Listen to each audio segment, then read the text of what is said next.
On September 27, 2019, the Riston family, David 42, Carla 39, Maya 13, and Eli 9, left their home in Bend, Oregon, for a weekend camping trip in the Deschutes National Forest. They never returned. What began as a missing persons report would soon unravel into one of the most disturbing cold cases Oregon has ever seen. What investigators found in that forest raised more questions than answers, and behind the silence of the trees, something or someone was watching. On Sunday night, Carla's sister Rachel expected a check-in. Nothing came. By Monday morning, the entire family was off-grid. No calls, no texts, no sign of life. Carla didn't show up for work. David missed a major job. Even Maya's school didn't hear from them. On Tuesday, Rachel drove to their home. The mail was still in the box. Lights off, house locked. That evening, she filed the missing persons report. Search and rescue located the Riston's SUV 38 miles deep into the forest, parked near a lesser-known trail with no official camping designation. The car was locked. Inside, they found a phone with no signal and no recent calls, a family-sized tent kit, children's books, a half-written list in Carla's handwriting, matches, meds, marshmallows. There was no sign of forced entry or mechanical failure.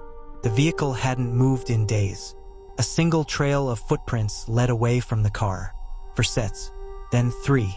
Just over a mile into the woods, police found what looked like a peaceful camping setup. But the details disturbed them.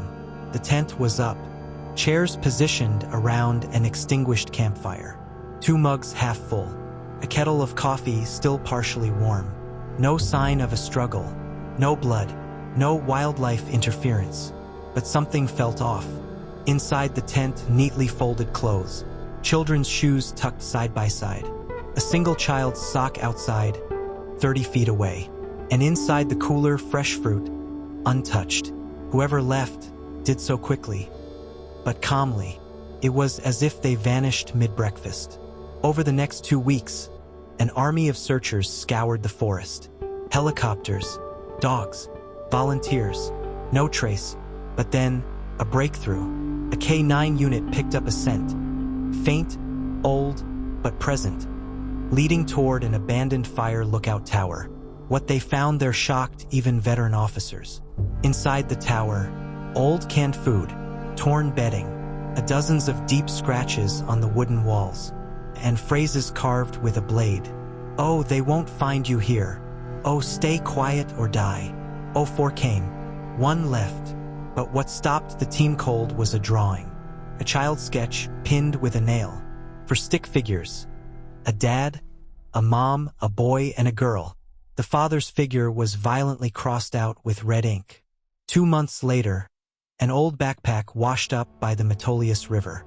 Inside, a cracked compass, the torn family photo, the notebook labeled Maya's Journal, a water bottle with dry blood, a torn slip of paper with a name, R. Halloway. That name meant nothing to the Riston family, but to Deschutes authorities, it sent shivers. Raymond Halloway had been a fire ranger back in the 1980s, discharged in 1999 for mental instability and violent threats. He disappeared into the woods 20 years ago, declared dead, body never found, but some locals believed he never left the forest. Now investigators did too. Following rumors from hikers, officers discovered an underground bunker, expertly camouflaged with moss and debris. Inside, tools, rope, hooks, old radio equipment, children's drawings, faded Polaroids of strangers, some smiling, some bound, and one unmistakable photo. A girl with long brown hair in a red hoodie, Maya's last known outfit. The space reeked of damp earth and time. Mold crept across the walls, but one corner had been cleared recently. Was Halloway alive? Was he watching them now? Authorities issued a silent perimeter alert, but no heat signatures, no footprints. Halloway was once again a ghost. 2 years later, in 2021, a hiker 75 miles from the original site stumbled across a young boy, thin, dirty, silent. He had no ID, no shoes, no sense of time. He didn't speak until a ranger handed him a granola bar and gently said, "It's okay, you're safe now." The boy whispered, "Where's Maya?" DNA confirmed it. This was Eli Riston. Alive, barely. What he told investigators sent shudders down their spines. Eli said they were approached by a man the second night of camping. He didn't speak, just watched them from the trees. David tried to confront him, but never came back. Later, the man returned. With a knife, he forced them deeper into the woods. Carla begged. Maya screamed. "I remember a tunnel and a cage," Eli said. He spoke of hunger, of being punished when he made noise, of Halloway whispering things in the dark. "I think he let me go because I didn't talk," Eli said. But Maya did. Maya was never found. Despite national attention, FBI involvement, and reward funds, Raymond Halloway was never captured. The forest has since been patrolled, tracked, and watched, but no confirmed sightings have emerged.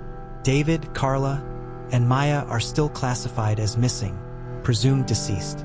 Only Eli, now living under a new name, carries the truth, and he still has nightmares of cold nights, of whispered threats, of stick figures drawn on the wall, of a voice in the dark saying, "The forest keeps what it wants."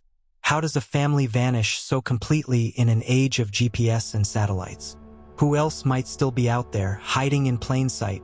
And how many families never got the chance to come home? This was the family that went camping and never came back. Subscribe for more true crime stories, because sometimes the most chilling monsters don't live in our imagination. They live in the woods.